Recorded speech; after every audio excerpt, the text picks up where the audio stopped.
You know, I can't complain. You know, like just trying to put things together. You know, like it's a lot I gotta do. Yeah. You know what I mean? It's a lot psychologically.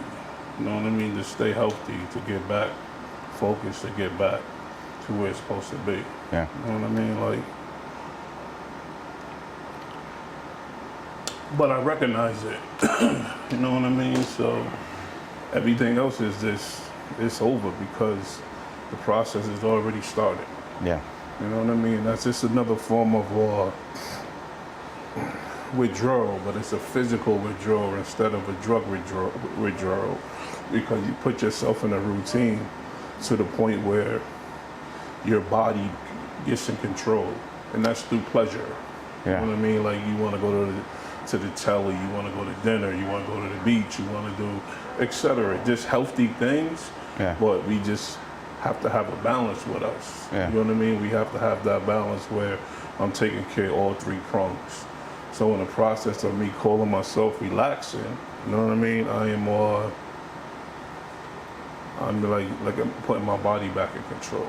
And there's no difference in doing a chemical. Yeah. When you activate that body again, you gotta go do what you have to go do in order to put that thing back in check. You know what I mean? Yeah. So how was your day though, man? Oh man, it was just it was productive, you know. Okay. I get up like I normally do. I had my school run. Gotcha. Got that out of the way. My boss needed me to go. Okay. My boss needed me to go down and drop off her rental Cadillac and pick up her 2025 Mercedes and bring it back from Dedham. So I was like, okay. 225, huh? Yeah. So so that was nice. Okay. That was cool. She gave me $50 for that. Okay, And then I definitely. just banged out the rest of the day, man. You know, that. it's the first day after my 1-year anniversary. Okay. So you know, there's a lot of feelings today. You know, there's some nervousness. There's joy. You know, there's a lot of. I went through some of my old voicemails that were on my phone from when I was in my last relapse, and listened to those because that reminded me of where I was, and you know, it took a lot to swallow those messages that I was listening to. You know, so I'm glad I did it. But yeah, productive, moving forward. You know, that. stronger, better. For sure. That's my goal for every day is Definitely. harder, stronger, better. You know. For sure. That's Definitely. so if I can get that done in the day, then I'm happy with myself. You know. Gotcha. So yeah, and I'm excited for this. I've always wanted to be a movie star. This shit is it's always something. You know what I mean? Yeah. But it's not gonna be like that for long. Yeah, no, You know what I mean? It's just like this is. That's just It's good. a blessing. You know what I mean? But it's just preparation. You have to bring in text. You know what I mean? Yeah. Like we have because we're trying to go to another level. It's a message. It's not just being recognized. It's about a mission. No, mission yeah. for people that's out there with nowhere to go. You know, they try to get funding for them. You know what I mean? To try to just keep the mission moving forward. You know what I mean? It's a positive platform. Yeah, it has to be. You know what I mean? Because we got people dying. You know what I mean? People like they're dying as we talking.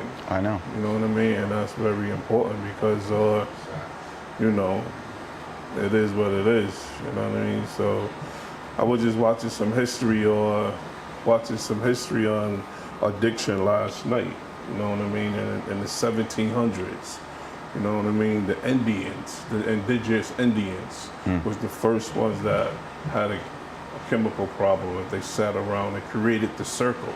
Yeah. You know what I mean? So when I look at the timeline of how long this has been affecting the human race, you know what I mean? It's like neck to neck. You know what I mean? Every generation had an epidemic.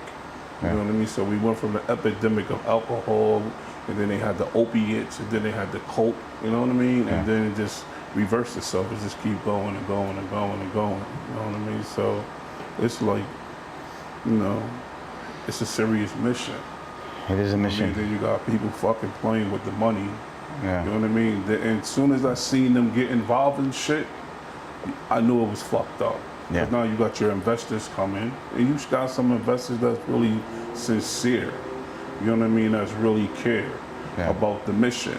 You know what I mean? But when you start putting millions and 100 billion and 140, you know what I mean? Money like that. You know what I mean? You go $30 billion for an epidemic when you created the fucking epidemic. You get what I'm saying? And then you turn around and throw a whole bunch of money back into the States. But what about the people that lost their life? Now you coming into a place, right, with the money. So now, where's the message at?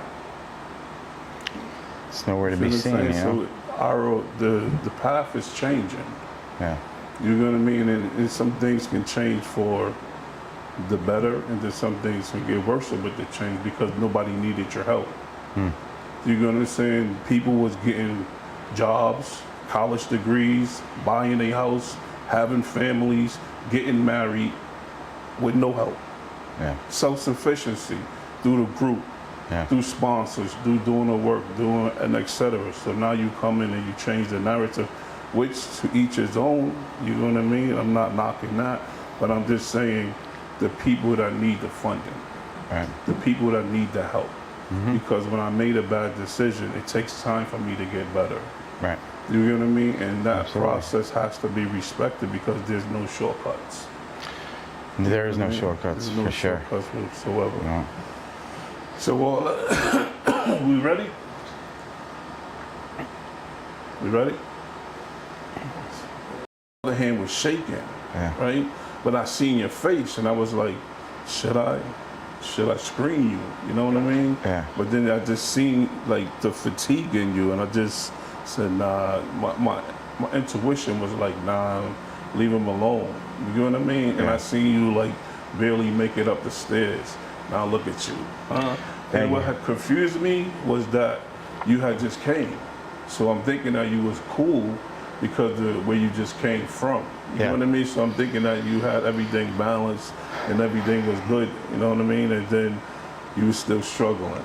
You know what I mean? But then I watched your process, bro, and it's an honor to be able to say, you know, like, I'm honored to have you on the platform. Thank you, man. You know what I mean? Because I watch you go above and beyond.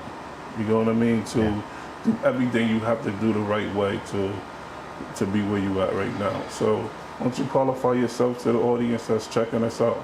I'm alcoholic. I have been struggling with my disease for close to a decade, you know. Just got my first year of sobriety, and I've been really working at it for about 6 years before my daughter was born. And I have been through ups and downs, ins and out, jobs, you know, sober houses, IOPs, facilities, nights in jail, nights on the street, and I'm here to be a part of this, you know, and to move forward and, you know, help out with the process for anybody that wants to get where I'm at today, which, you know, it's a small step in the grand scheme of things, but it's a pretty big step, and it's an important step to get a year behind you. Appreciate that. So I just want to touch bases with your story real quick. How old were you when you first drank, smoked, whatever you indulged into? You know, I was probably around 12 or 13 when I first smoked pot. I was never into alcohol until a bit later. You know, I had seen what alcoholics do, and it didn't seem fun to me. You know, it wasn't as accessible. You know, we could always steal some weed from somebody's parents, or, you know, so getting high, hanging out, that was about the age that started. And then everything kind of followed through as you get a little bit older. You know, more stuff comes your way, and you're trying out different things. You're hanging out with this group, hanging out with that group.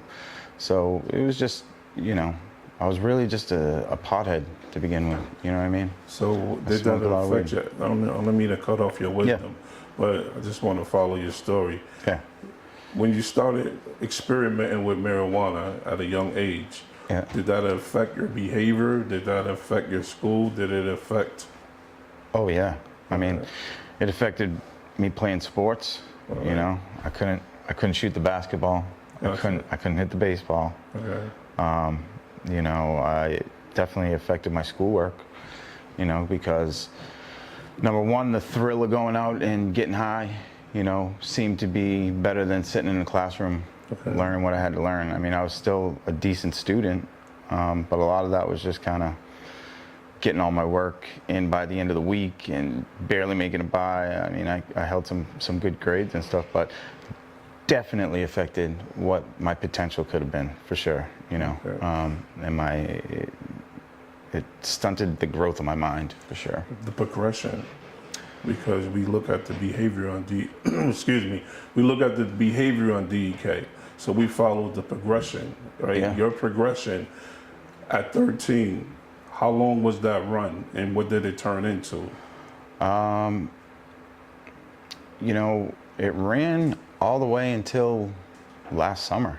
All right, let's walk with. Let me know? walk with you. You know, I started out, you know, like a lot of kids, smoking, drinking on the weekends. You know, I was part of some sports teams, in and out. Like I said, it affected that because it affected my confidence. Okay. You know, of Definitely. being a more social person. Gotcha. Affected my schoolwork.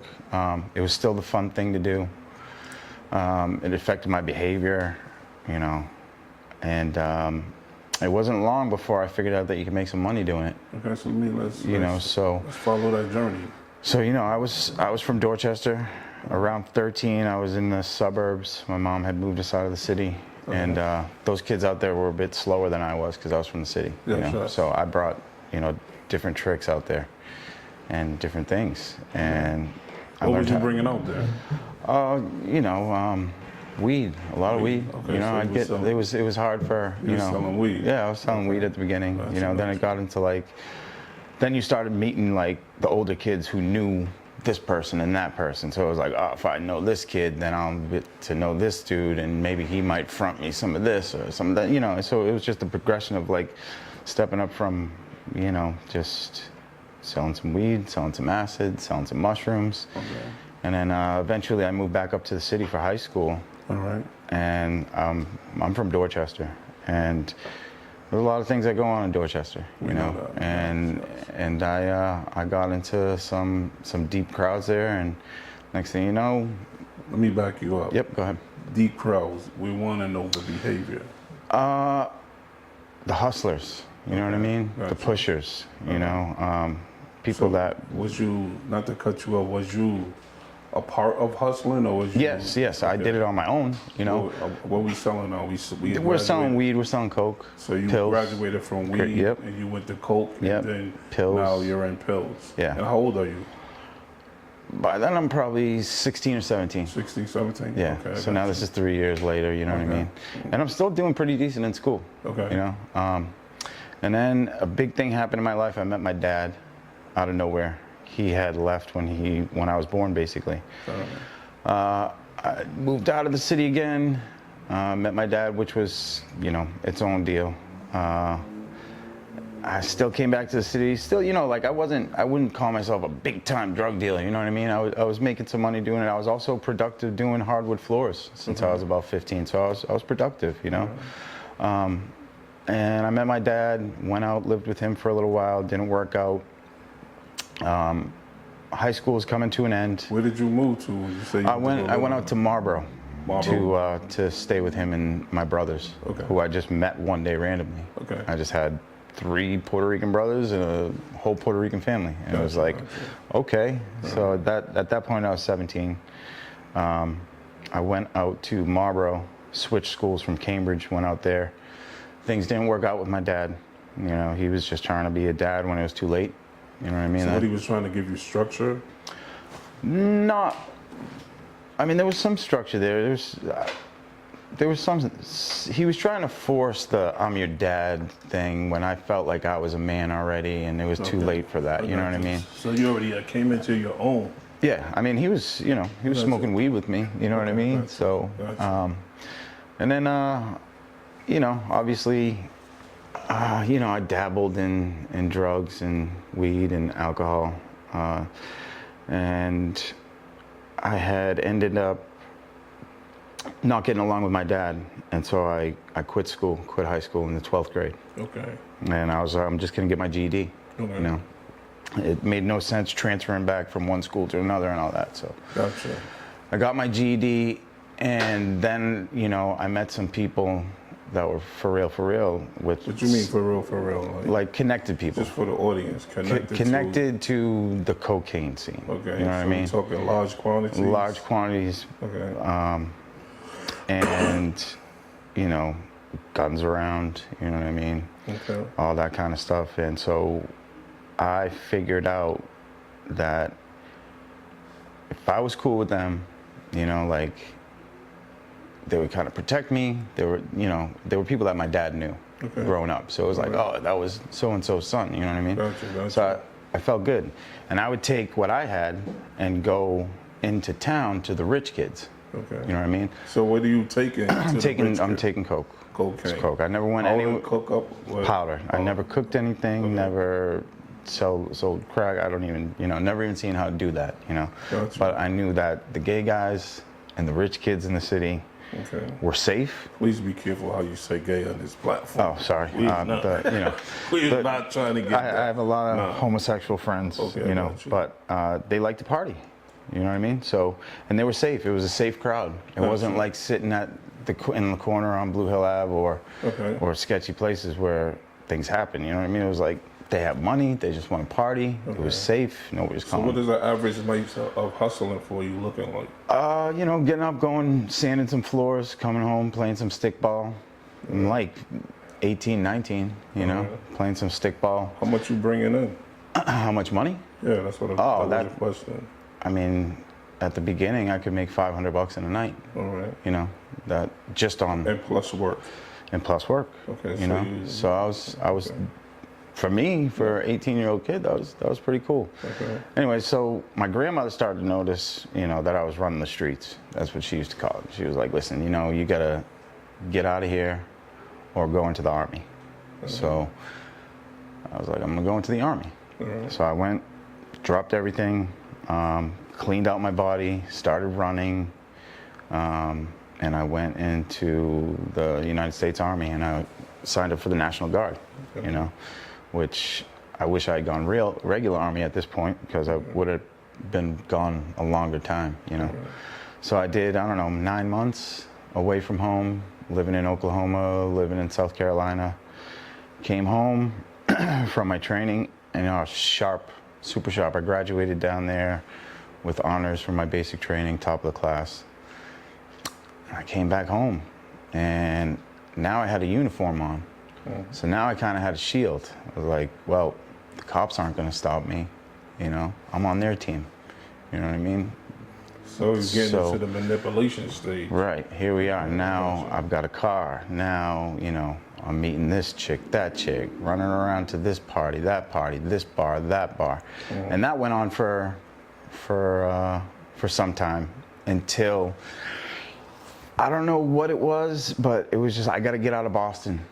I got to get out of Boston, because this is not going to last. And I was lucky. There were times where, I mean, by this much, my future could have been destroyed. I could have had cases. I could have, you know, got hurt. I could have got robbed. And I dodged a bunch of bullets. And it came to a point where I was like, I got to stop this. I got to get out of here somehow, you know. And my performance in the Army was starting to deteriorate, because I was more focused on the hustle, you know what I mean? I found myself having to take different drinks to get the weed out of my system, or if I had done some coke, then, you know, get that out of my system. And it was just like, man, this isn't worth it, you know? So my first term in the Army had ended, and a good friend of mine from high school was living out in Chicago and going to the University of Chicago. And I was still technically in the Army, but I went out to Chicago, and I was like, wow, you know, this is awesome. And he was like, why don't you come out here and live, you know?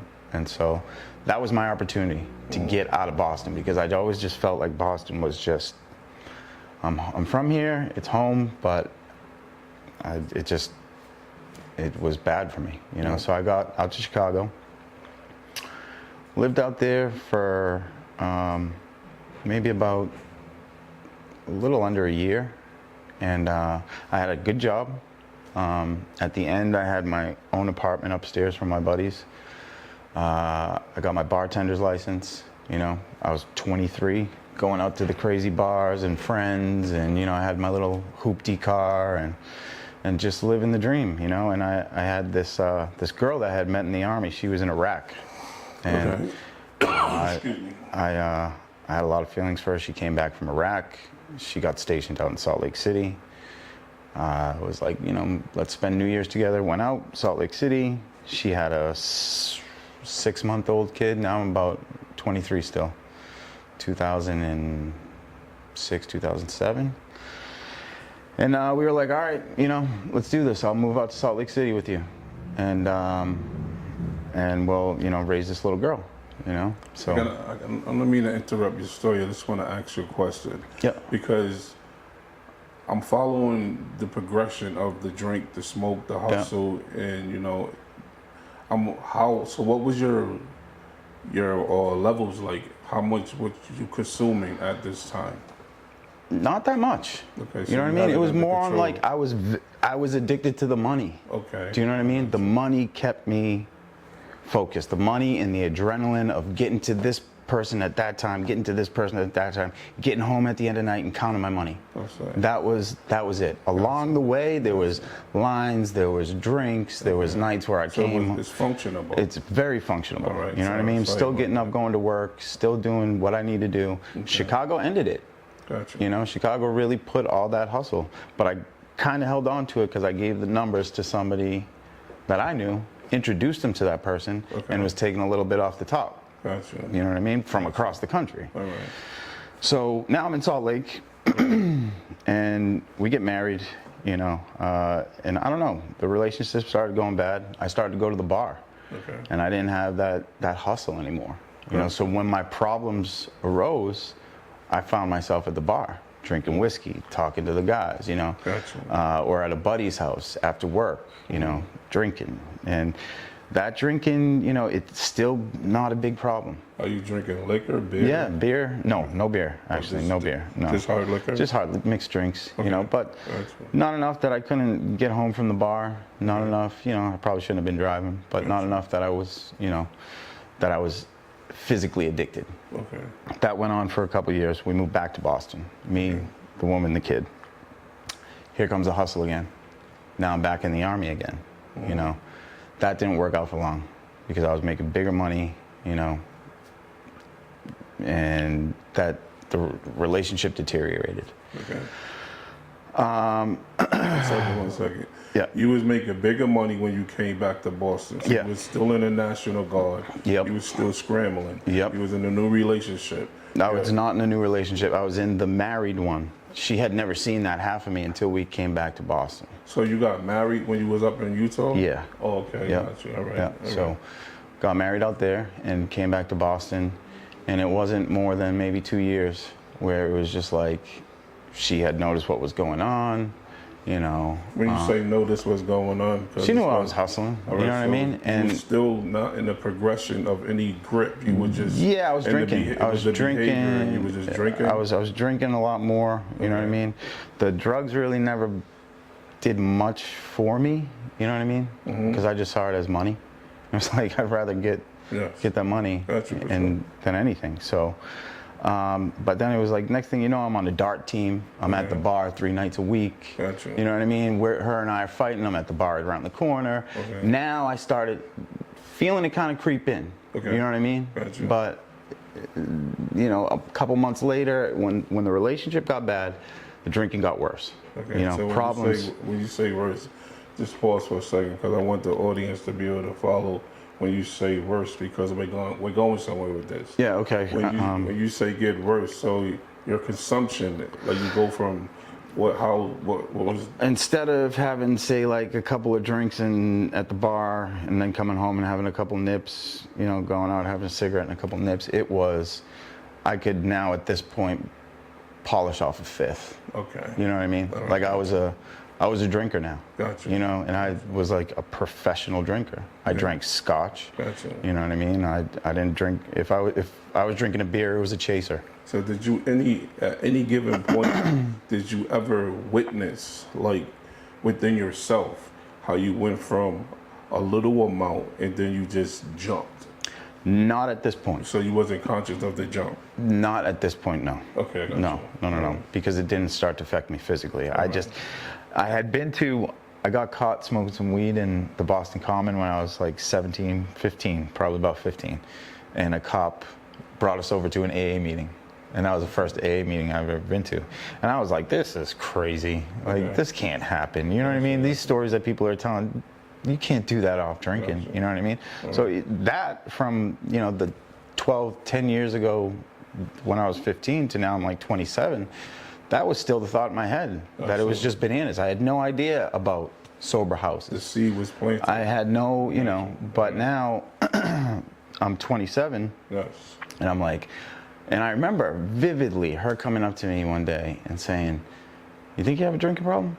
And I was like, "I don't." She was like, "Do you need help?" I was like, "I don't think so," because, you know, I was like, you know, doing weird things, like getting up in the middle of the night and urinating in the corner of the room and falling down the stairs. You know what I mean? Like funny, things, you know, like things were starting to get like, what the hell is going on with this dude? For sure. You know. So, anyways, So just before we move on from that, because I want to get a clear understanding of what she's asking you, because she's asking you that so you have a behavior that's making her say that. So you're not conscious of the behavior. No. So what was the behavior that she was speaking of?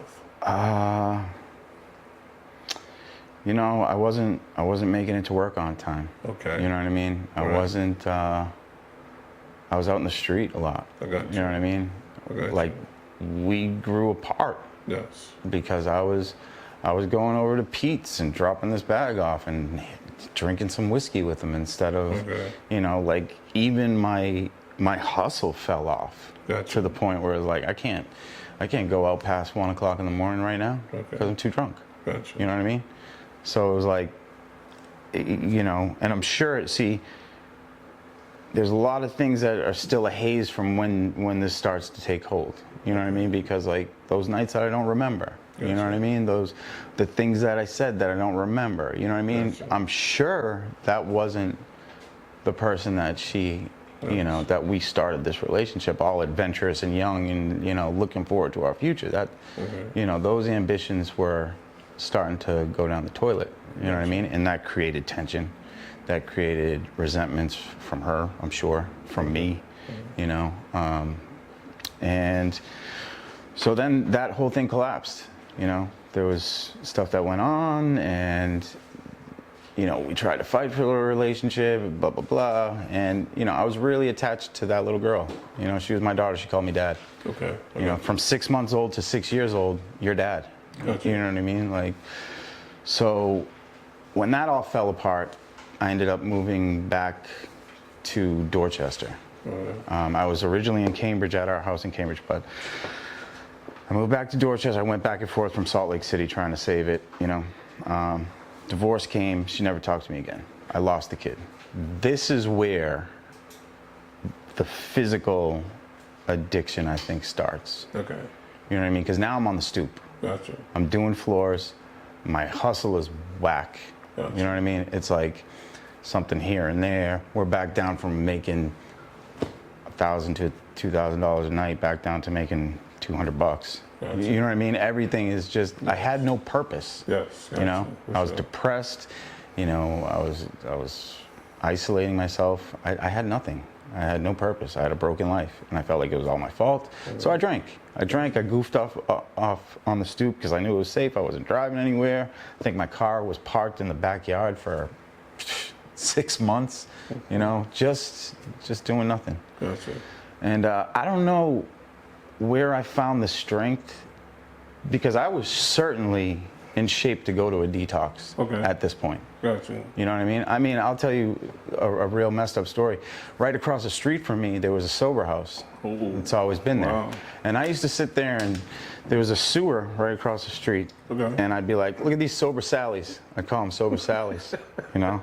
And I'd throw my nips across and try to get it into the sewer. You know, I was an asshole. Right. You know, just being a drunk prick. You know, every once in a while I'd be like, come on over, you know, have a nip. Just disgusting behavior, Okay. right? Never would have thought that I'd be living in a sober house like I am now, you know, going through detox after detox, you know, and I wish I had seen it coming, but When did they get dark? it is dark now. It is dark It is at this dark point. now. So what at is this point? what It's is dark. what is the behavior when it's dark? Like what is Everything you can imagine. I mean, lies. You know, Let me back you up for a second. How did the darkness start? And what did it look like when it started?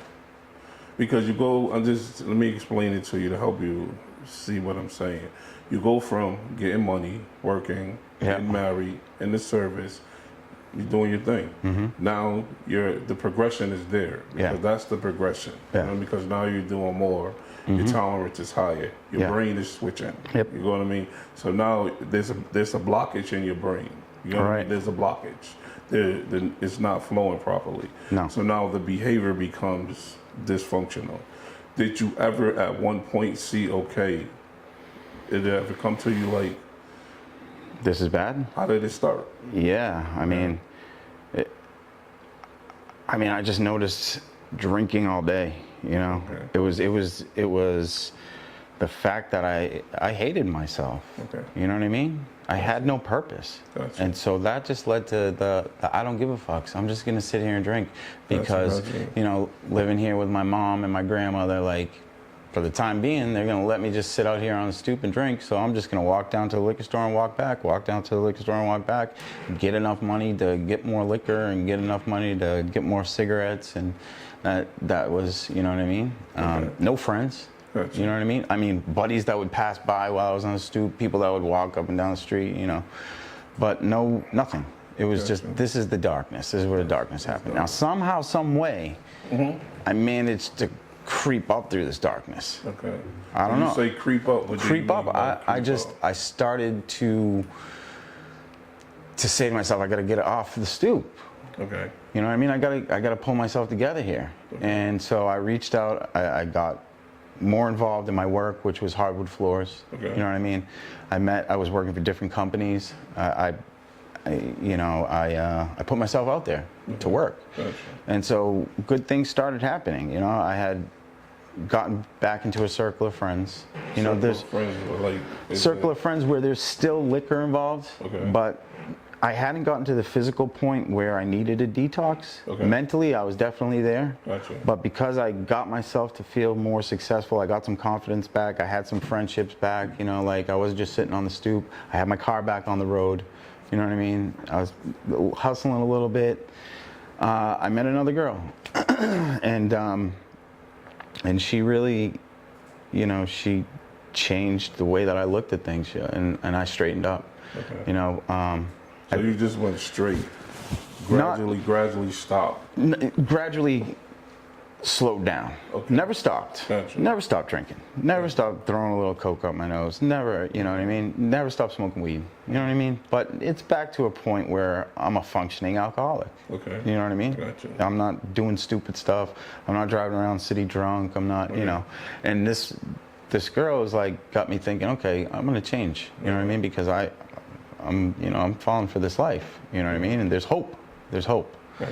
And that hope just started growing and growing and growing. And, you know, it came time for us to sell our house in Dorchester, which that was my kingdom, man. That's where I grew up. You know, that was the bat cave.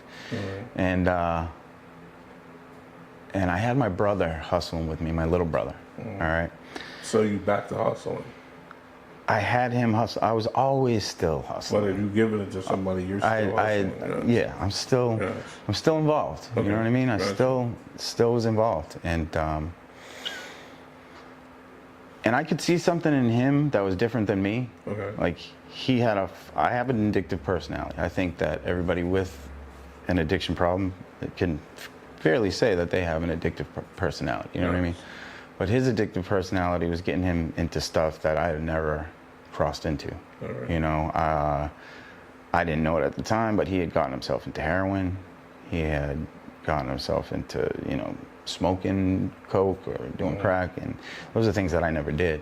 You know, that I had that. I was like, So never. he looked up to you? He looked up to me, you know, Gotcha. and I got him connected, and I had moved over here to Everett. The house in Virginia Street is gone in Dorchester. I moved over here to Everett, and I'm starting a life, you know. And one of the conditions was no more hustling, you know what I mean? And I lived up to that. I was like, I don't need it, you know what I mean? I had a job over here doing floors. You know, we were working together. You know, we didn't know it at the time, but we were moving towards having a family, you know. Gotcha. And it's funny because the same time that I stopped really hustling for good, you know, I got this, I went up north of the city, and I picked up something that was a pretty big quantity, and I drove back, and I could smell it. I could smell it, and it was like, I was just like, if I get pulled over with this, for some reason I'd never been scared before. Never ever, you know, been scared like I'm gonna get in trouble, you know. I always was like slick and lucky, and I counted on that. For some reason, I was just like, this is it, you know, because she was bugging me like, this is, you know, you gotta stop that. We can't have you living here and making, you know, I can't make my house that. And I just was like, all right, that's it. I was scared. I moved that, got rid of it, done. And then a good friend of mine passed away from drugs. Okay. A girl that I had known since we were in middle school together. Okay. And I was shocked. You know, I was like, oh man, you know, like, I mean, I talked to her all of our lives, you know, and she was gone. And I was like, that was like kind of like the first big bad news of what was about to come, you know. Then I get a call one night from my little brother, and he says, I'm up in Maine, can you send me $40? And I was like, Daniel, no. I was like, I know what that $40 is, you know. And I'm drinking. I'm still drinking now, you know. I'm done with the hustle, but I'm drinking. How much are you drinking? Drinking at night, you know. How much? Drinking, you know, I'd probably get a sleeve of nips. And drink, you know, all of it? And split some with you know, my partner, significant other. Gotcha, you know what I mean? gotcha. We'd have that, maybe, you know, so not much, but a drink. On the weekends, yeah, we'd go down to the Cape, we'd go up here, and that was a whole different story. That's like, let's get a handle. Gotcha. You know what I mean? Gotcha. But during the week, yeah, it was pretty functioning alcoholic-y, you know what I mean? And she was going to school, she was about to start her career, so all that was gonna have to trickle down. And I don't think psychologically I was ready for the let's be responsible type deal. Gotcha, you know what I mean? gotcha. Anyway, I get that call from my brother. I'm like, I can't give you the $40, man. I'll come get you, whatever. I get a call a couple days later, and he was found with a needle in his arm. And that is when everything really... So he's deceased. He's dead. Sorry to hear that. Brother. And All right. that's where... Where did they find him at? Not to... In a room that he was renting up in Maine. Okay. And I still don't even want to know all the details. Gotcha. I know that I feel responsible for it because I introduced him to that life. This is my little brother who would hide around the corner. I'd run and he'd punch me in the stomach and be like, "Holy shit, that's a good one, kid," you know, or felt the ball come off the bat and whiz by my ear and be like, "You're a hitter," you know what I mean? Like those little moments. That's my baby brother, man. Yes. You know, and I can relate. I introduced him to that. Yeah. And everybody can sit here and say, look at me in the face and be like, no, you can't take, fuck you.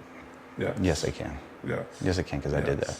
Yes. And I have to live with that for the rest of my life. I can relate fully. You know what I mean? Fully And understand what you're saying. That, going to his funeral, I was a mess. I was a mess. His mother, we have different mothers, had to come and get me out of the limo, and I had a bottle of scotch in my tux. I was a mess. And that's where it was explosion. Gotcha. Losing jobs immediately. You know what I mean? Like drinking until I'm sick in the morning, have a drink to start the day, go try to find a job, you know, take 3 showers a day to get the booze off me, you know, keeping mouthwash with me, trying to go get jobs no matter where they are, trying to hold on to this one, hold on to that one, just struggling. And through all that, my partner got pregnant. It wasn't too long, it was maybe a year and a half later, she got pregnant. And by now, I had lost another close family member, my little cousin, who was on my shoulders when I was 15 years old, standing at the Statue of Liberty, who was the sweetest girl that you'd ever meet. She passed away from drugs. And that was another one that, you know, I didn't introduce her to it like I did my brother, but I certainly was out at the clubs with her and hung with her. And, you know, I don't think that we ever did anything hardcore together, but I was like, oh, she's doing her thing. You know what I mean? I condoned it, you know? And that was like another one that I was like, are you kidding me? Like, and then my aunt died. I had like several deaths. And throughout this time, I am going into, my first detox was at Faulkner Hospital. Okay. Because right before my daughter was born, I was like, I gotta get sober. You know, I gotta give this a go and get sober. Okay. Because it was at the point where I was on the job sanding floors. You know what I mean? Running to the liquor store. And I was there by myself. It smelled like dust. No homeowners were there. But I'm running these machines, drinking, you know, handling nips. And now I see it's 24 hours a day. Okay, I got you. And I need it. All right. I need it So physically. you're grieving. I'm grieving. I'm devastated. You're in a depression. I'm so depressed. You're depressed. You know what I mean? Yes, I got you. I don't know how to find counseling. I don't know what counseling is. I barely know what AA is. Okay. You know, I'm just boom. And so I went over to Club 24 and I sat down at a 4 o'clock meeting. Got you. And you know what? I got up. This is after you got out the detox. I don't mean that. This is after the detox. Okay. Or maybe right before it. But, you know, I think I was trying to find meetings. Okay. I went to like one weird meeting in a guy's house and he was like doing a meditation meeting. I didn't understand anything about the different types of meetings. Gotcha. I just knew it was an AA meeting and this is what I needed to start doing. So let me just ask you this question, because when trauma happens to us, Yeah. that's a hard pill psychologically to swallow, because you know you played a part in it. Yes. You wasn't there, you know what I mean? The action was done by the individual, Right. but you know the part you played in it. And Exactly. there's no turning that off. I've been there, I've done that. And that's why I'm asking you, because something clicks psychologically when something like that happens to an individual, where you really lose yourself. Did you lose yourself psychologically in that? Yes. Calamity. Yes. I remember the news getting broken to me. Okay. It was my brother on the phone. I remember immediately after that, you know, saying to myself, I need to go to the liquor store right now. You know, Alright. I need to go right now Gotcha. and go and drink myself into sleep, you know. And I did that for several days afterwards.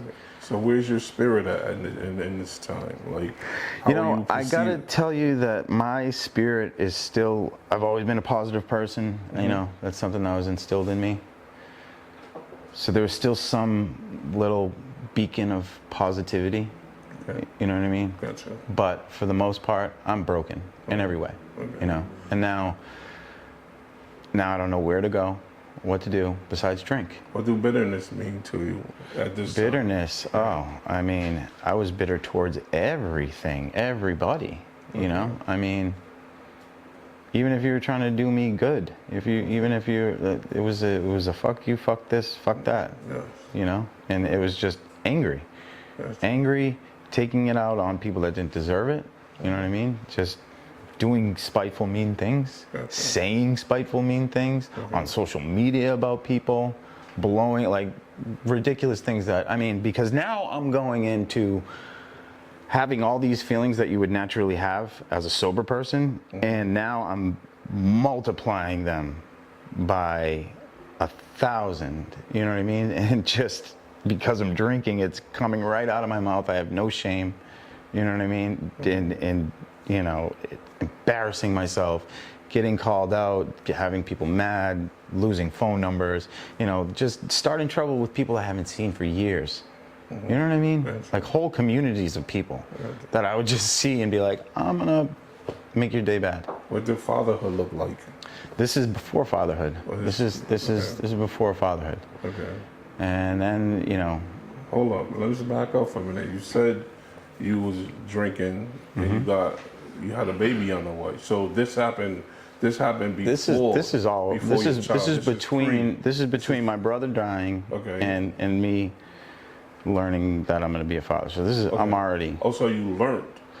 It was in the process. She was pregnant, but she didn't deliver. That was just so it was a couple of years before, because she had the baby in 2020. My brother died in 2017. Okay, I got you. Just trying. So it was a couple of years of bitterness and nastiness. Okay, you know what I mean? Gotcha.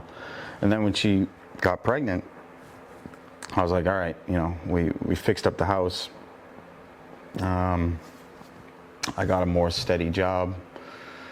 I tried to, you know, really calm it back down on my own, which didn't hurt and which didn't help. So then I remember going into my first detox. And after that, they were like, okay, you made it through the detox. Now what's your, what do they call it? The aftercare plan? Yep. So I was in Faulkner Hospital.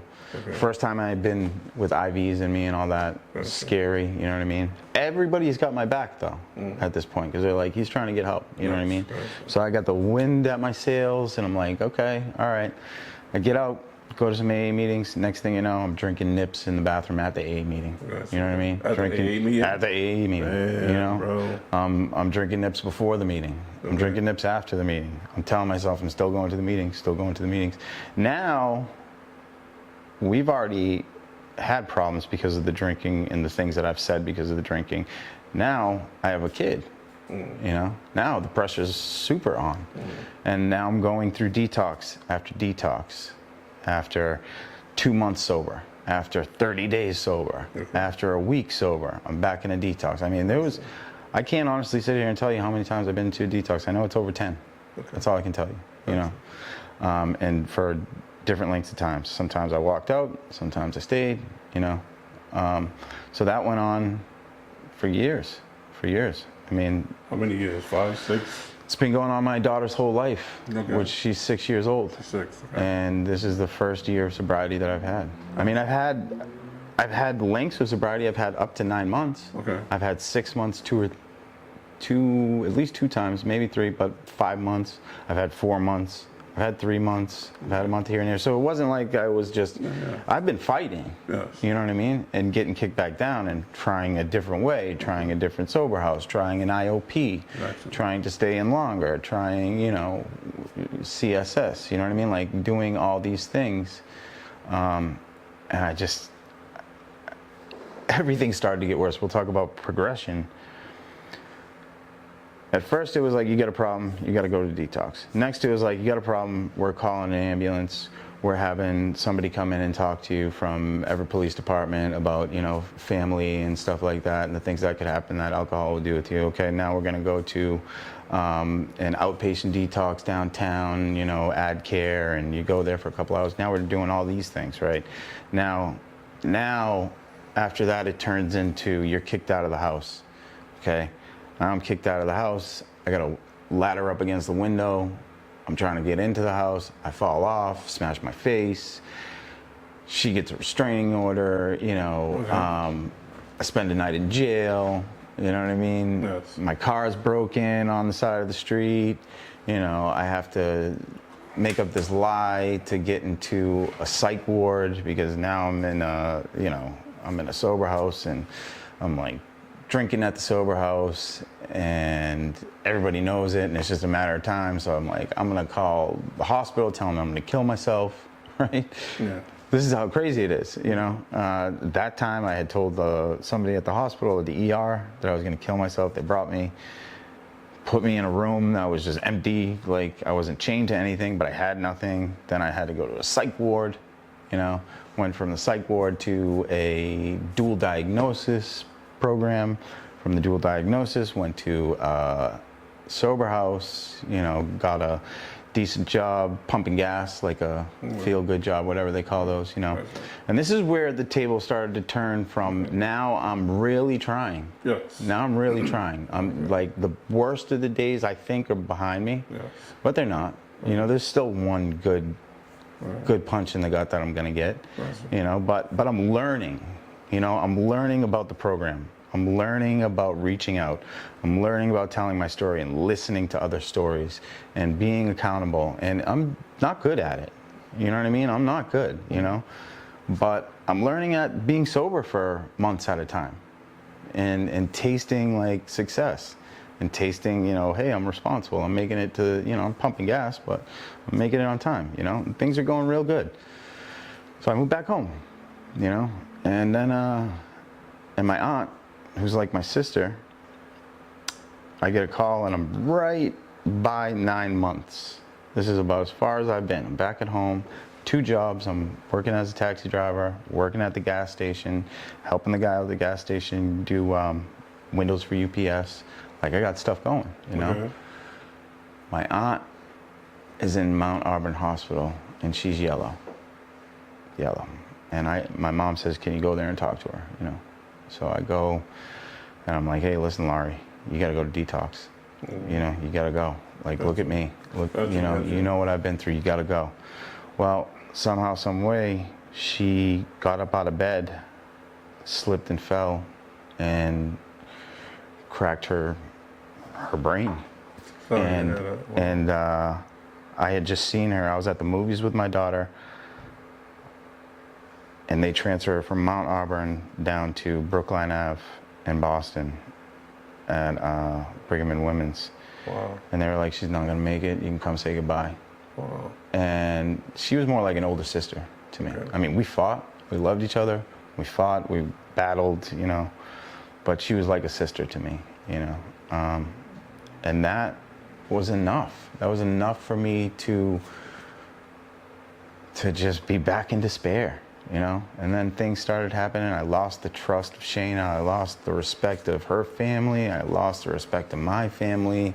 I picked up a drink again, and the end of March of last year, I was driving for the taxi. You know, I was, you know, I was drinking every day. I had to have a drink when I woke up, make it through my day, come home, drink, you know. Got kicked out of the house, was staying at a buddy of mine's house. He was a drinker, you know, and I had like maybe 15 grand, my Jeep, and a whole bunch of credit, you know, and this is last year. That happened, and I missed my daughter's birthday, her 5th birthday, because I had left the taxi company. I wasn't safe to drive. You know, I was not safe at all to drive. I had quit the guy who was at the gas station and doing the windows with him. I had basically cut my family off, everybody, you know. I went up to, from that guy's house, I don't know, can't even tell you why I stopped staying there. I don't know, but we got into some kind of argument, some kind of fight. I had my whole life in my Jeep. I went up to Route 1 and I went to bounce from motel to motel, and we get like the weekly rate. I did that until the end of July. So from March to July, it was just me in a hotel. You know, I was stealing food. I would go into the grocery store. I'd fill up a red basket with microwavable stuff, walk right out, didn't care, you know. Put it in my Jeep, drive away, go back to the hotel room, drinking, to the point where now I am crawling across Route 1 because I can't drive. Literally, like if I was standing on an overpass and the cars were coming underneath, I was like going to my knees to get over that overpass because I was so like vertigo and unbalanced. And, you know, basically low crawling to the liquor store, getting 2 sleeves, going around back. I don't mean to interrupt your wisdom. Are you crawling because you're sick? Sick, and you physically sick. So you're physically sick. So you're physically Yes. sick because you don't have the alcohol. Physically so you're crawling sick. Yeah. to get to the alcohol for you don't be sick Yeah. anymore. Okay. And then I had to gain enough composure to walk into the store Okay. so that they couldn't see that I was so messed up. Messed up. Okay. Because if not, then they're not going to give me anything, Okay. right? Gotcha. For sure. So I'd go. I think it was about 7 or 8 nips I'd have to have Just to get the body. just to walk back across to Route 1. Okay. At some point, I called one of my uncles and told him, "Listen, you got to come get my Jeep All right. because I can't drive."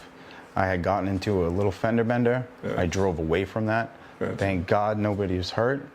But this is where my mind was. I don't even remember what happened. You know, Gotcha. I just remember there being some kind of fender bender and nobody got hurt, and I was able to walk away, and no cops were called or anything. And then I knew it was like I got to get away from this Jeep. You know what I mean? I got to get, because that's dangerous there. You know what I mean? Like I'll kill somebody. Yes. I'll kill myself. You know, so I had that enough in me. You know, I haven't talked to my kids. I don't know. Some people say I did talk to my kids a little bit, but, and you would think, you know, if you're going out, if you're trying to go, because in my mind I'm like, I've lost it all. I'm just trying to drink till I die. That was my focus. I was trying to drink till I died. You know what I mean? So the spirit is done. Done. It's Gone. done. The Nothing. spirit is Nothing done. left. Okay. Absolutely no hope. Gotcha. You know? I Gotcha. mean, So what was that breaking point? What was that point where you you came to that decision? Like, what happened that got you moving forward towards your healing? God. All right. God. Gotcha. You know? So what was that moment like? Like, I was in that hotel room okay. and I was smoking a cigarette in the bathroom on the floor. On the floor? On the floor. In the Because bathroom. of you're sick or because you're Just, drunk? I was drunk. I was Oh, smoking in the hotel. There was a towel underneath the thing. And I was just like, I can't die like this, man. I can't. You know, my daughters came into my mind. All the people that I love came into mind. And I was like, I got to do something. I cried. I prayed. You know, I prayed and I prayed. I was still drinking, but I can't really. You know, I was reaching out to my sponsor. I was reaching out to people in AA, and I was reaching out to my mom. Nobody wanted to talk to me. You know what I mean? Nobody. Okay. It was to the point where I had to help myself. Well, you was at the bottom. I was at the very the bottom. bottom, yeah, so- I had to help myself, or I was gonna die. Gotcha. You know, Wow. and so I started. I think it was this guy Mario, and he was hard on me. He was just like, keep calling, find a bed. Keep calling, find a hospital, find a bed, keep calling. I was like, well, what about my stuff? Don't worry about that. Find a bed, get in somewhere, find a bed, do this, you know. So I mustered up the courage to, you know, make sure that my stuff and my Jeep was put away. I think I spent a few days just trying to find a place to go. Mm-hmm. Finally, I found and I mean, at this point, I'm throwing up blood. I haven't eaten in days. You know what I mean? Like, there was no appetite. There was only just booze. I was paying people in the hotel now to go and get me a bottle because I couldn't walk to the store anymore. Okay. It was to that point. And I found my way into, I think it was Worcester Hospital, where there was a detox. Okay. I decided CSS? No, it was just a hospital. Or a regular hospital? I honestly, my mind is gone now. So how you get from Route 1 to Worcester? Uber. Oh. They had an Uber come pick me up, whatever the program was. Oh, okay. This is all foggy now. Gotcha. Now it starts to get real foggy. Okay. So from Worcester, I don't know where I ended up. I left that place. I think I ended up in Rhode Island at my uncle's house. Okay, I got you. Kept drinking for a couple more days. He and his wife got me into a place in Milford. And I got into that hospital and they were like, you have to go to the ICU. Like, you could die any minute. Like, that's where you're at. Like, we have to pump stuff into you to keep you fluids or whatever they were pumping into me, whatever pills I was taking. And I was not sure what my next day was going to look like, my next hour. anything. You know, I was just a vegetable in bed. So I start getting some strength back, and I'm like, this is where the insanity comes in, right? So I start getting some strength back, and they have me on like some kind of watch where I'm in the bed, and if I get out of the bed, the alarm will go off because the weight. So I had all my bags. I think I had like some books, some shit, I don't know. But I put it on that bed, and I weighed that bed down so the alarm wouldn't go off. I took the money that I had, took my IV out. I waited for the nurses to change shifts. And once I saw that one lady left, who I knew was like the shift leader, I got down James Bond style, crawled out of that hospital, and made it down to a liquor store. With the whole thing still tied on me, okay? They didn't have liquor. All they had was beer. And I'm like, fuck, you know, whatever. I'm gonna take some beer, you know. Hospital, now they know I'm gone. They called the police. So I'm out in the parking lot. I got cigarettes, because that was another big deal. I needed cigarettes, you know. This is the insanity of it, you know, and it's about to even hit harder real quick here. The blue lights show up. Okay. And I'm sitting there with a little Coronita, right? With a tiny little Bic lighter. You know how many times I popped something off with a Bic? You know what I mean? Millions of times. Soda bottles, beer bottles, whatever. It's just a quick pop. Definitely. I am struggling to get that thing off. I'm even thinking about using my teeth. I remember this vividly. And the cop comes and he's like, "What are you doing?" And I was like, I just need one of these. I was like, if you could please just let me have one of these, please, please. It's so sincere to him. You know, like, please just let me have one of these, like, whatever, wherever you want to take me, I don't care. I just need this, and I need a cigarette. And he's like, listen, buddy, you got two choices. He's like, you can come with us tonight, or you can go back to that hospital. He's like, you got to go through all the check-in to get back into that hospital, because you left, because now you got to go back through the check-in process. And he's like, or you're coming with us, and you're sleeping in jail. And he's like, I don't think that's a good thing, considering that you have an IV in your arm, and you know you're gonna be in rough shape in there. And I was just like, that was the end of the road. That was it. For sure. You know. And when I got back into that ICU, that lady was like, if you had opened that, you know, with everything that's in your body right now, there's a good chance you would have died. You would have died. Wow. You know.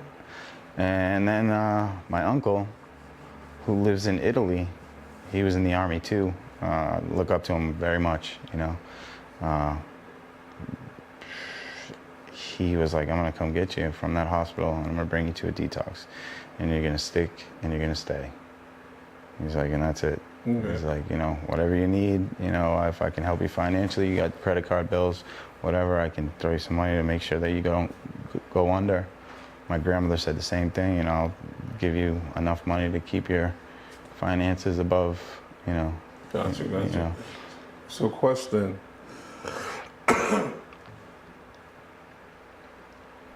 when you got to the detox, yep, what was different? At first, nothing. Okay. At first, I would say that the whole detox part of it, I was out of it. I mean, I was to the point where I was like brain dead. Okay. I can't tell you.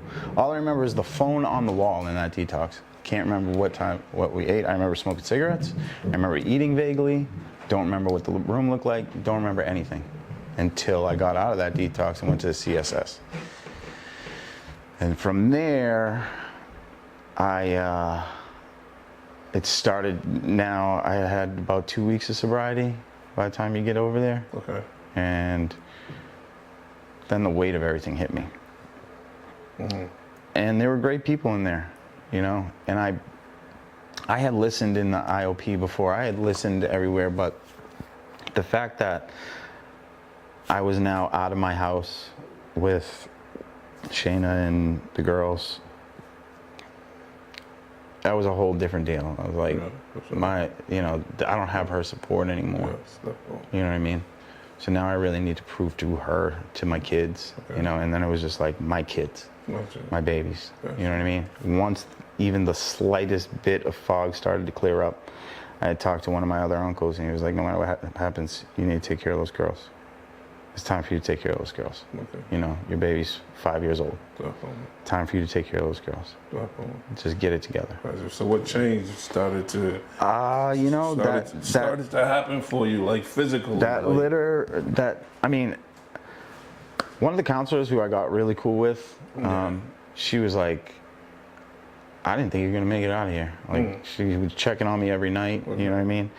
And I mean, you saw I wasn't even good when I came to you, and that was I had already had a month of sobriety. You know what I mean? Like I was still physically messed. But you see how, not to cut you off, but you see how, you know, how power greater than yourself could just give you that intuition within yourself. Because when I seen you shaking, usually I'll be like, nah, let's go. You know what I mean? Like, yo, you got to go over here and do the screen. You know what I mean? Off the rip, because that's how I am when I see it change. Because I seen you when you first got there, and then I seen you that night.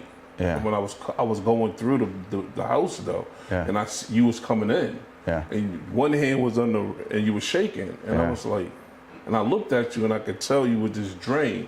And then something was in me was just like, nah, let him go. You know what I mean? So back to. Yeah, I mean, at this point, like I've always talked to God since I was a little kid. I was an altar boy when I went to Catholic school. You know, so I've always had a relationship with God. I was never, you know, I hear people saying the whole God thing in AA is tough for them. Never a tough thing for me. You know, I've always opened up to God. But I really, you know, instead of begging him to do for me, I was asking him to give me the strength to do this. That's where it kind of spiritually changed for me. Because I realized, like I said, when I realized that I was on my own, then I was asking for help to guide me to do what I needed to do. You know what I mean? So how long did it take you exactly when you got into Agape to where you was able to get into your routine? Because that's a prayer. That's why I'm not going away from your prayer, because I seen how you started out slow, right? But then I seen the progression, your energy just like kicked in. Once that energy kicked in. I remember that moment. So break that down moment. So I got here September 1st. Okay. My birthday's September 7th. Gotcha. And when I came in, you know, I knew that I was physically weak. But I geared myself up. I was like, this is the last rodeo, man. Let's go. So what made you within yourself be like, this is it? Like, because you know a lot of because people, I was scared. Fear. All right. Fear of failing. Death or or your children. Failing my kids. Not death. I knew I was gonna live. I had lived through the worst of it. You know what I mean? But you on the borderline of dying. I was on the borderline of dying, but now I'm back. Because you know some what I mean? people can have a feeling like, if I do drink this, it's over, and that could be enough. That was, you know, that was a fear. That, I mean, the fear of drinking was huge. You know what I mean? But for some strange reason, and I can't really explain this to you, I don't know what it is, but it was like, not this time. Not this time. You know, you can't do that again, Stephen. You can't turn to the liquor store. You can't even think about it like that. And I don't think I gave it any thought of a drink for maybe the first month and a half, where it even registered in my head. So what was your routine at that time? My routine was, it took me about a week. I think I stayed up there on that third floor for about a week straight. I came down, I smoked cigarettes, I ate, I took the medicine that I was supposed to take, because they give you medicine when you get out. I took that medicine accordingly, you know, and I think, you know, the adjustment from coming out, how they were giving it to me in there and how I was supposed to take it, that threw me off physically. So once I got into the routine and taking the medicine, getting a good night rest, and then I was just like, something told me to call my old job, the taxi. And I called, and I was like, I'm sorry. Is there any way, any possibility that I could get my job back? And first, this lady Janet was like, no, click. And I was like, fuck. And then I don't know if she called me back. I think she might have called me back, and she was like, talk to Sue. She was like my boss, and so I called Sue. She's like, come down and talk to Lester, who's the owner, you know. And I came down, and I was just like, this is what I did. You know, this is where I've been. This is what I've been through. Do anything to get my job back. I'm staying in a sober house. I'm trying to do the right thing for my girls, for myself, my family. Is it, you know? And he was like, you know, you can't just disappear like that. You know, I think I just left the taxi in the parking lot next to where we work and was like, the keys are in the taxi. I gotta go. That's how I think I left it. Okay. I don't remember, Gotcha. but I'm pretty sure that's how I left it. And he was like, you know, you're a great worker. And he's like, you're an even greater person. And that opportunity right there lit a spark. I was like, I have a job. I got my job back. No fucking this up. I remember. Yeah, you know? You was riding a bike in the winter. I Yo, it was snowing. I pulled up, right? I pulled up, and you was walking at that time. Walking and to I was riding? like, yo, Yeah. I was like under the porch. Under the porch, I had a bike under there. Under the porch, hey, take that bike, you can have it. And then it was early, I think it was early in the morning, right? Yeah. And it was cold as hell. And I seen you pedaling. I was like, what the hell is you doing? He was like, yo, it's only right down the street. Yeah, I remember that, right? Definitely, Yeah. I remember Yeah. that vividly. Yeah, man. Definitely. I mean, it's literally like I was going from walking. Yeah. I was walking, you know, from Chute Street to Eastern Ave to get to work, you know. And Definitely. they were like, if you need a ride, we'll come pick you up. I was like, nope, I'll go. I don't need a ride. I'll get my ass up early enough, get down there. Then all of a sudden you were like, I got a bike in the basement. I was like, I was in the basement? yeah. You were Oh, like, I it's thought in the it was basement. under It was under the yeah. porch because that's where I had put it That's where you afterwards. put it afterwards, yeah. But I was like, all right, so now this bike, let's go. Okay, I rode it till the wheels fell off, literally. You know what I mean? And then Right. before you know it, it And was you like, didn't give it back. I still have it. It's, just in good. messing with It's good. It's I'm good. just I just messing don't with need you. it. It's at the I'm house. just but messing it's- with you, bro. Yeah, Come on, it's good, man. let's flow, let's flow. So it Yeah. was, you know, riding the bike. And then all of a sudden, you know,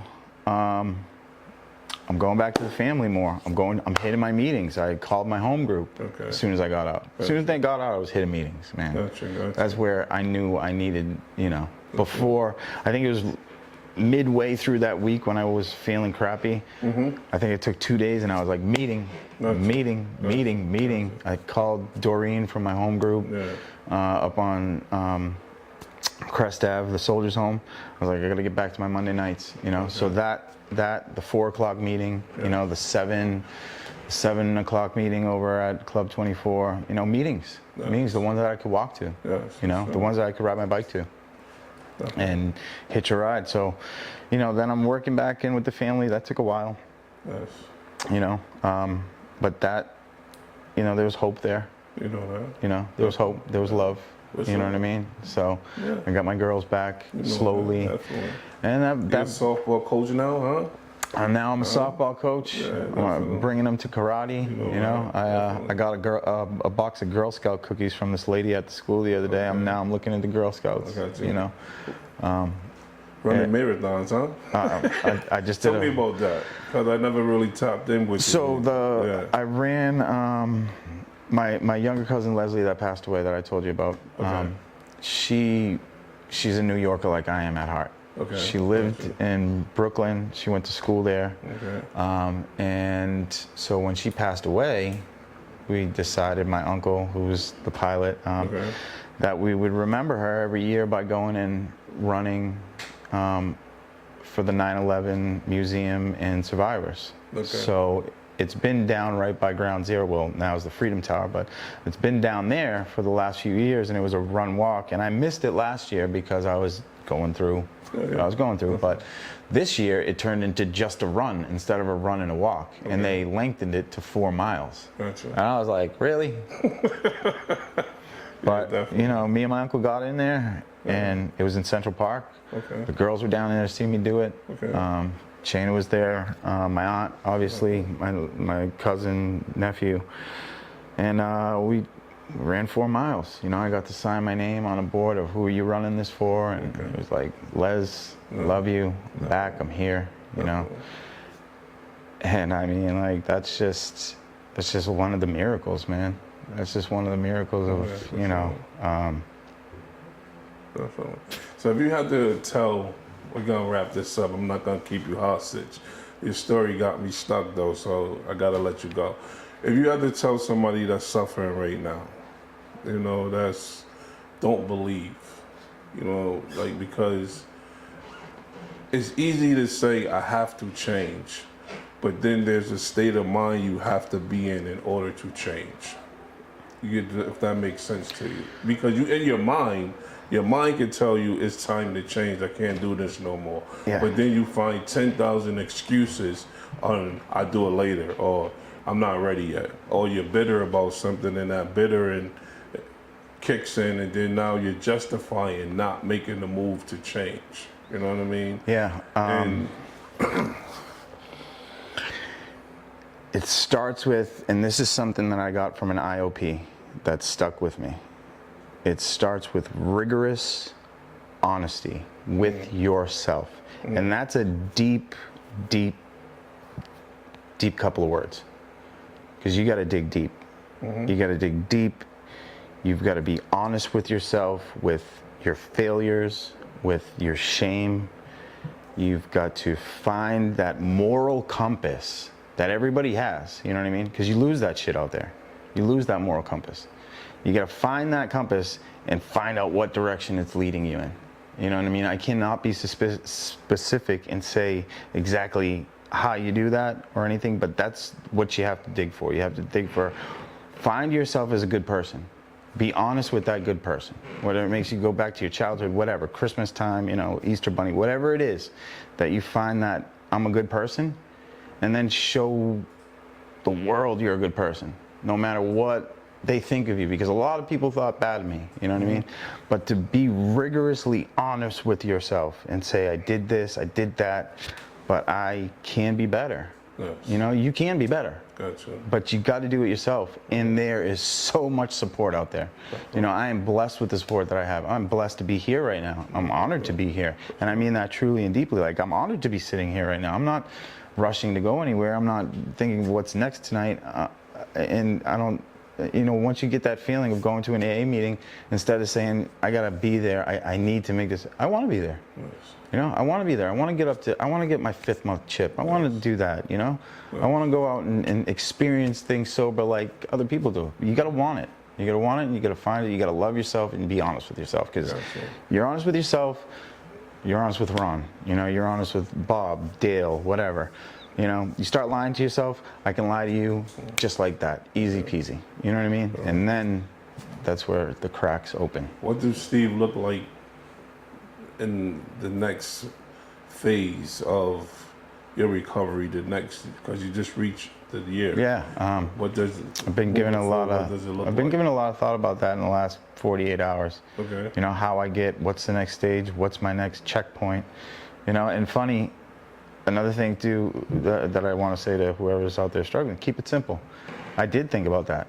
I thought in depth. And right now, what's on my mind is that there's an 18-month chip at my home group. Okay. That's on my mind. For sure. That's my next obstacle. For sure. You know what I mean? But keep into my program, keep into my structure. And I don't have great days every day. Yeah. You know what I mean? We know It comes through my head that I'm an alcoholic, and some days, man, a drink might feel good, right? That you can't sit here and honestly say that that doesn't happen. It does. But that shit's gonna come as a wave, and the longer you stay sober, the easier it is to fend that off. You know what I mean? The longer you avoid catastrophes, the easier it is to fend. My uncle died, you know, I went to Georgia. You know, Yes. that was my godfather.